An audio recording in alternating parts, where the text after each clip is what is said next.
to update you on the current situation that the City of Portland is facing as it relates to the emergency situation in which we are receiving an influx of several hundred asylum seekers from the southern border.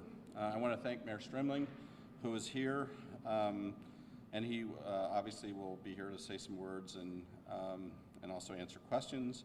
And I also want to thank the folks who are to my right. We have been working nonstop since Sunday evening when we received word of the first 39 individuals who came to our city. So we currently have received over 100 people in Portland since Sunday evening. We have heard from our federal partners on a conference call earlier today and through other various means of communication that we expect to have hundreds of more coming to the city via San Antonio, which of course has been in the media, but other places from the southern border. Because our family shelter is in an overflow capacity, we've had to look at other ways in which we can adjust to the numbers of individuals who are coming to the city. So thankfully, the council, via the HHS committee, was very supportive last night with our recommendation to turn the Portland Expo building into a temporary emergency shelter. Since last evening, we have had numerous conference calls, and we are in the process now of coordinating the effort with the local and state emergency management officials, state officials, public health, CDC officials, and food response partners to help manage our response. At this time, we plan to set up 350 cots at the Portland Expo building for tonight, and that will also include meals for tonight and tomorrow for those individuals.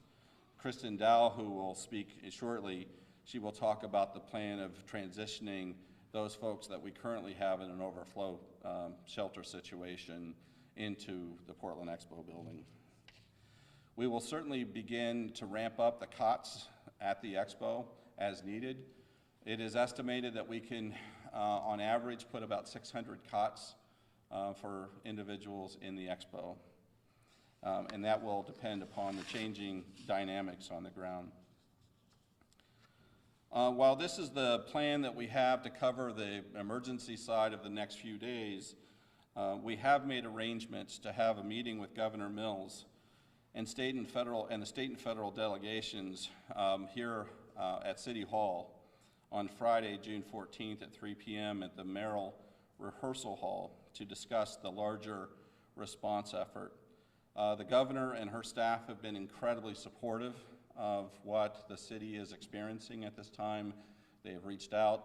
They want to make sure that we understand that we're not in this alone, that they see this as a state issue as much as it is as Portland. And so we're very thankful to the governor and her overall team.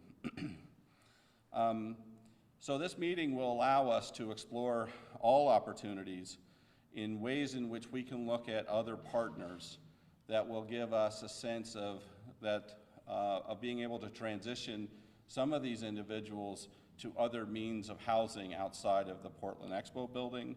We are certainly looking at ways in which we could potentially seek funding from private institutions, and we have already made a tremendous effort in reaching out to other private institutions such as the hospitals and others to seek their assistance in just the basic needs, frankly, of the populations that are coming to Portland.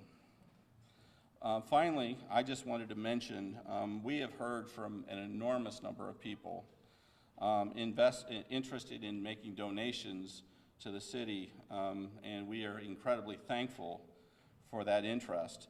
At this time, we're asking not to have physical things such as we've had people offering appliances and so forth, and right at this moment, we're just simply not able to accommodate that. So in the interest of making any type of supportive donation to the city, we're asking for more monetary donations, cash donations. So to that end, we've set up a text to donate that you can visit portlandmaine.gov, donate to view other options in terms of making online donations and certainly sending in checks and so forth.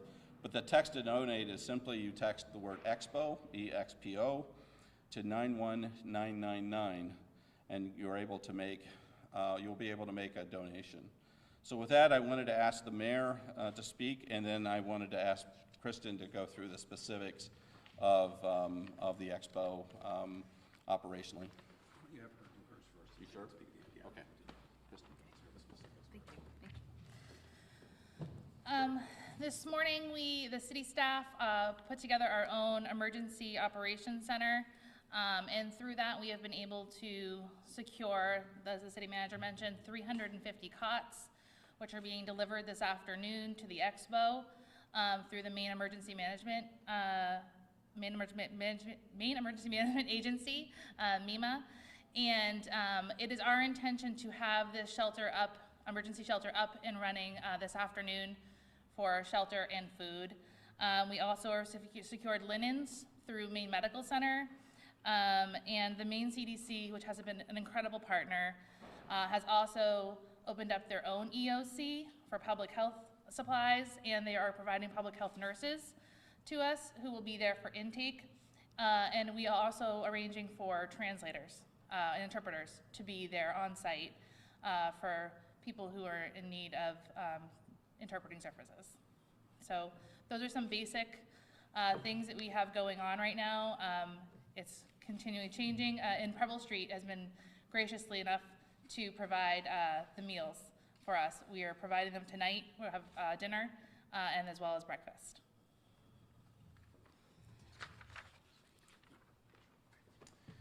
Great. Thank you very much, and I really want to thank the city manager and all the staff for this work. This is the right response. This is what we should be doing as a city, which is trying to make sure that those who are arriving are taken care of, and that we provide the resources needed to help them as quickly as possible become part of our community. I know that our staff has been working tirelessly to try to make sure that that's the case, and I know that we are reaching out to other community partners. I want to mention, I've spoken to a number of community partners today as well. Preble Street was mentioned and others, and I know how much work they are doing and how many have offered to help. So I want to thank them as well. This takes a village for us to make sure that we embrace this opportunity, that we recognize that these young families who are coming into our city are our future. And we need to do everything we can to make sure that when they arrive, they are stable, and that they as quickly as possible are able to get on their feet and start supporting their families and contributing to our economy. This, as I said before, is a great response. This is what government is here for, to step in, to help, to provide for the health and safety of all of our residents. And I cannot say how thankful I am that everybody here is working so hard. So thank you very much.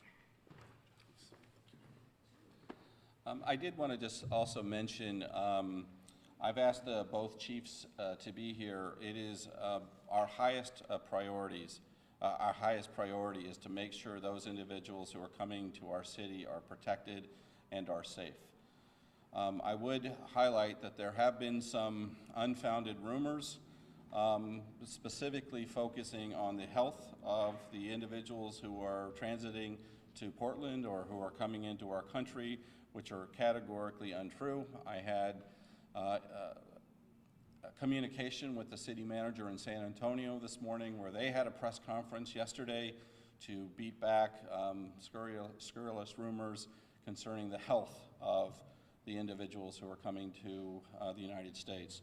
And so, but having the police department and the fire department actively involved in all of this is very much crucial for us, because we want to make sure that the individuals who are coming to our city feel safe and feel secure, even though it's a temporary situation at the Portland Expo building.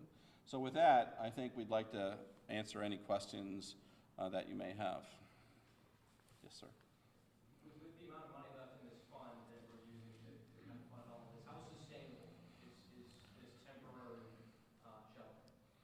Well, for us, this is beyond, so we're moving, so I think you're referring specifically to the Community Support Fund.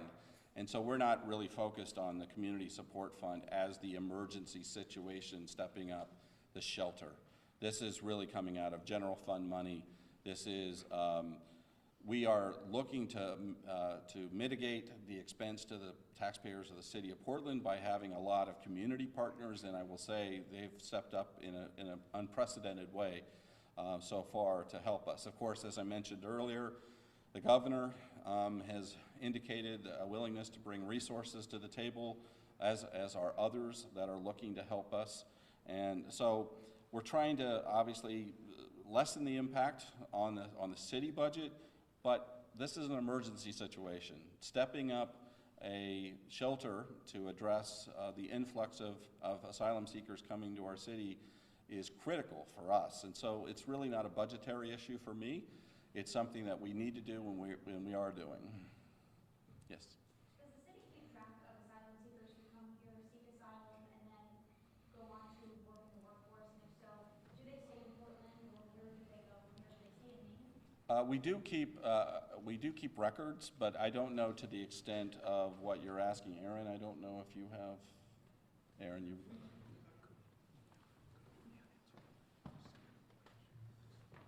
That is certainly something that we could address. Oh, Aaron Gear, Acting Social Services Director. We do keep records of individuals, and then also the Chamber has done a study recently that talked about the positive impact that it has on the economy in the area. So we could, Julia Trujillo in our Office of Economic Opportunity, we could probably get more data for you if you're interested. Jessica, we can certainly help you with any of that information. Randy?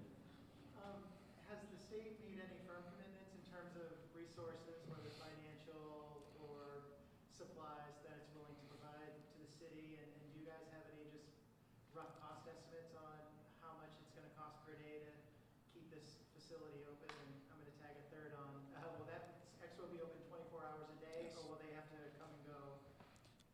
Well, so in speaking with the governor's staff, as also the commissioner of DHHS and the deputy commissioner, it's really they're more in a information gathering mode from the state perspective.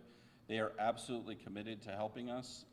We of course are in the process of focusing almost exclusively on the emergency side of our situation, and so for us, as we kind of get through the next day or so, we will be focusing more specifically on what we think the state could help provide to us, assist with us. But so far, they've been incredibly open and willing. Just to take your last question now, the Portland Expo building will be open 24/7. We will not be asking people to leave and come back. We will be serving meals on site. Sally DeLuca, who runs our Parks and Recreation, we will be, over the next several days, identifying ways, because there are a lot of children that are coming, identifying ways in which we can help those children with recreational activities and sporting events and things like that. So it's a fairly comprehensive approach. And Randy, what was the second question? Just whether you had any general sense Oh, on the budget, yeah. a per day cost to keep us up. So we do not have specifically, because of course it's our building, so it's not as exactly that we have to pay rent or anything.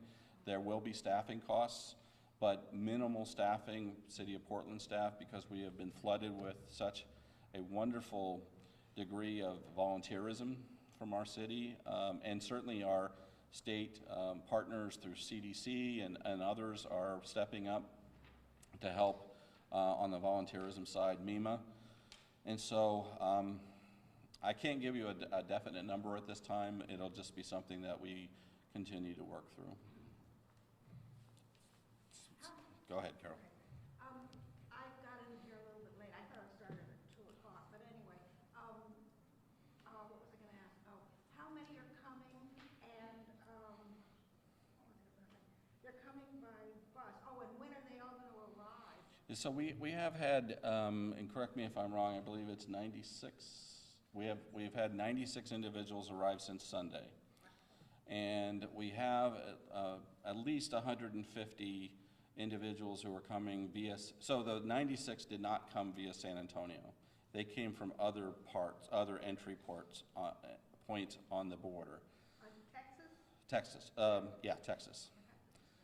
The 150 that the city manager in San Antonio let me know, that they began putting people on buses on Sunday, on Monday, and yesterday.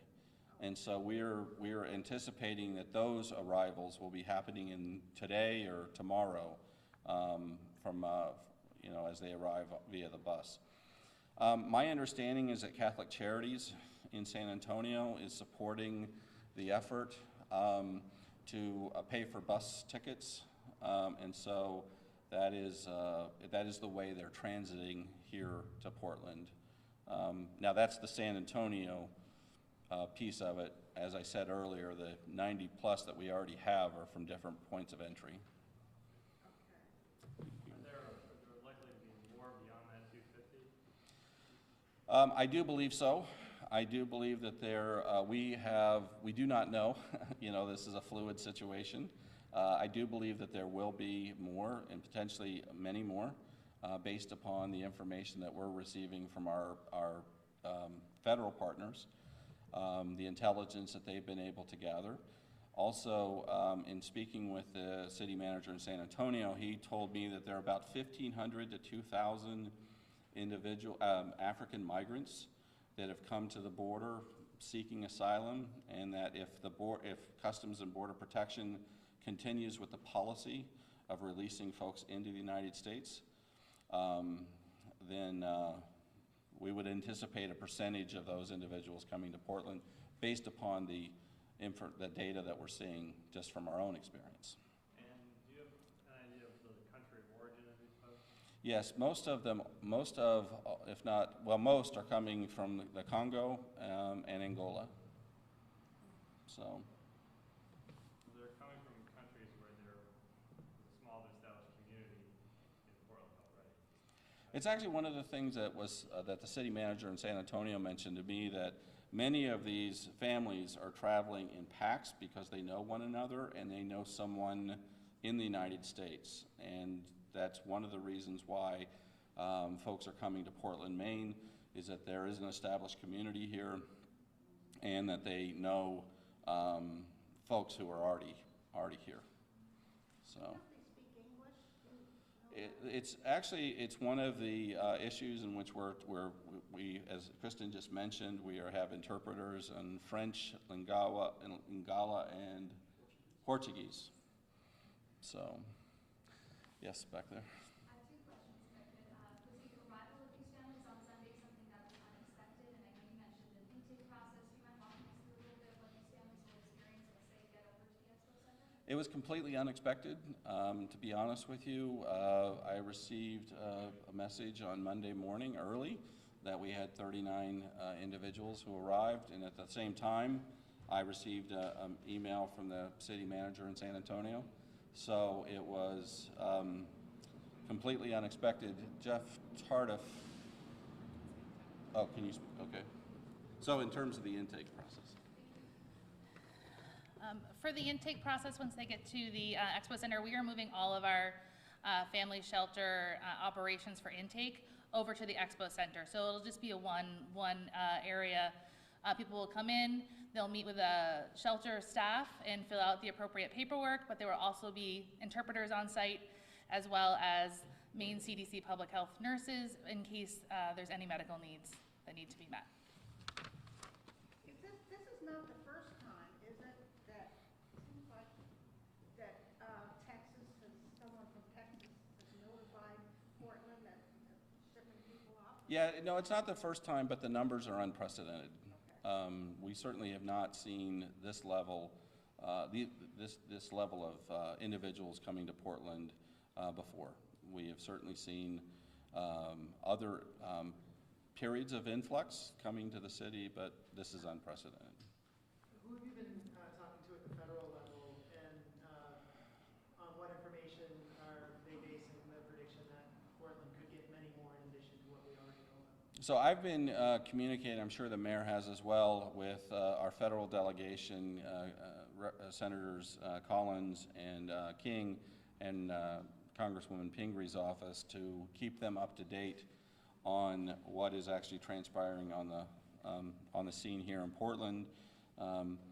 We have recently just had a conference call earlier today where some members of the federal authorities had estimated that what they have heard is 700 plus African migrants coming into the that are here, that are going, not that all of those individuals are coming to Portland. I want to make sure that, and clear, that that is not what we're saying, that 700 plus, but there are 700 plus African migrants who have made it across the border, who have been released at the border and are making their way to various locations in the United States. Do you know Now, what is the it other? immigration, or is that staff from Nope, that is the FBI, and it's MEMA as well. And I believe, Vern, if I'm not, Customs and Border Protection also, so. Do you know what the other locations are that they're going to be stopping at, including Portland? Yeah, so in talking with the city manager down in San Antonio, what they have been doing is they've been sending people, they've had, as I mentioned, about 14,000 people come into San Antonio, and they had to set up a intake facility. And so they've been sending people to Buffalo, New York. To Buffalo, New York, to other locations in California. I don't know specifically the cities in California, and Portland, Maine. And so that again is just one location in San Antonio. Yeah, back. I know you've seen the expo used in certain ways before, but have we used it as a shelter like this before? And can the facilities handle upwards of 600 people, as you mentioned? It's listed as an emergency, one of our emergency shelters in the event of a catastrophic event here in the city. I do not have the history with the city. I've been here 4 years. We have not had to use it in this type of capacity since during my tenure. But I do know, based upon Chief Gautreaux, I believe, did an analysis from a public safety, life safety standpoint, and that 600 cots do fit in the expo. And if we do see an influx of hundreds of more, as we have mentioned we might see, what might we do if that expo gets to that capacity? Well, I think we'll have to continue to look at our neighboring cities and towns for assistance. Of course, I think the governor will come forward on Friday with a lot of ideas. And so I think that there are other options that can be put on the table. We are in as I said, a critically emergency type of situation where we know we have folks are coming, and we had to act. We had to act immediately. And so because of these individuals and some of the individuals back there, we are prepared. And I'm very proud of the work that our staff has done to get us to this point. Yes? Who is charged with that intake process and keeping track of everyone? And have any other municipalities offered to step up and help yet? I received well, the mayor could also speak to this. I did receive a call this morning from the city manager in South Portland. That's the only other municipality that I've heard from. I haven't had a moment to get back to him yet because I've been dealing with some other things. But I think Kristen could speak to the other part, unless you wanted to say anything. The family shelter staff tracks everyone that is coming in. I think that was the question. We do keep track of that. We will be busing the people over from that are currently at our shelter who have already gone through the intake process, and we'll be identifying them and moving them over to the expo. And then, as I mentioned before, we'll be setting up the new intake, but we will have everything in place as we do at our shelter currently to track the intakes for each individual who presents. So could you just clarify, when you mean move people over, can you just clarify the numbers? Yes. We currently have 126 people who stayed at our overflow shelters last night. That is over capacity we had for our 2 overflow sites, and last night we had to open up our general assistance waiting room for some individuals to stay. Metro has graciously donated 2 buses to us this afternoon so that we can put the individuals who have been staying at the family shelter on the bus and bus them over to the expo so they don't have to walk over there. So that will be happening this afternoon once the expo is set up and ready for them. How is shelter staff dealing with this? I mean, they've obviously been dealing with, you know, huge numbers for months, if not years, and to have to deal with this unexpected spike. How are they doing that? I am incredibly proud of our shelter staff. They are amazing. They are caring and compassionate individuals, and they have really taken this in stride. And I'm proud to say the level of care that each of our guests of the shelter are receiving has not wavered. And we are trying to take care of our staff to make sure that they know that they're supported, and I think it's helping with all of our community partners stepping up. So shelter staff is doing an amazing job, and I'm very proud of them. The only piece I'd mention about I did speak to Mayor Morgan, Claude Morgan in South Portland, and a very good conversation with him. I think that's what led to the city manager over there making a call to our city manager. He has placed on the agenda for their meeting on Thursday night for them to have a conversation about what they can do to help in this, whether that's physical space or providing resources and whatnot. But the conversation with him was very similar to the kinds of conversations I have with people all over the city. What can I do to help? We're excited that families are coming here. We understand the importance of them, and we want to find a way to integrate them into our communities. So, and as you know, South Portland has a strong immigrant community as well. Decca DeLocke is on their city council there, and she's a great voice for the immigrant community. Somebody also mentioned about the communities that are coming. I would encourage folks to reach out. I don't know if people know Poppy, who is the president of the Congolese community. I reached out to him a couple days ago when we started hearing about this, just to let him know, and he started doing some work online to find out. He can probably give some people some insight onto maybe if some of the families that are coming are reuniting or not. You probably also know Mickey Bondo, who's on our school board. She is also Congolese. I'm not sure if she's actually in the country right in the city at the moment, but those are 2 very important leaders in our community. I'd encourage you to try to reach out to get a better sense of who it is that's coming and why perhaps they want to become part of Portland. Any other questions? Okay. Oh, Randy. Sorry, I'll ask one more, and this is for the mayor. Portland has always been a welcoming and compassionate city. It has been for a very long time, but at the same time, for years, the city has struggled with affordable housing, and the number of folks, you know, in the shelters have been increasing. There doesn't seem to be a lot of relief in finding places for them to go. I think as we all know here, at one point, you responded to Donald Trump's threat to send immigrants to sanctuary cities, and you made the comment, bring them on. I'm just wondering, in hindsight, do you regret those words, or? Look, I think we're all trying to figure out how can we get young families that will come here. Make no mistake, the Trump administration's immigration policies are broken. To be simply releasing people into the country with no supports behind them is irresponsible and inhumane. But folks have to step up, and we have to take care of our brothers and sisters. And I'm proud that the city of Portland is not going to be saying this is somebody else's problem. This is our opportunity. And so I am glad people, the remarkable work that's happening. As I said earlier, this is the right response. We are a state that is getting older by the minute. We need young families, and our diversity makes us stronger.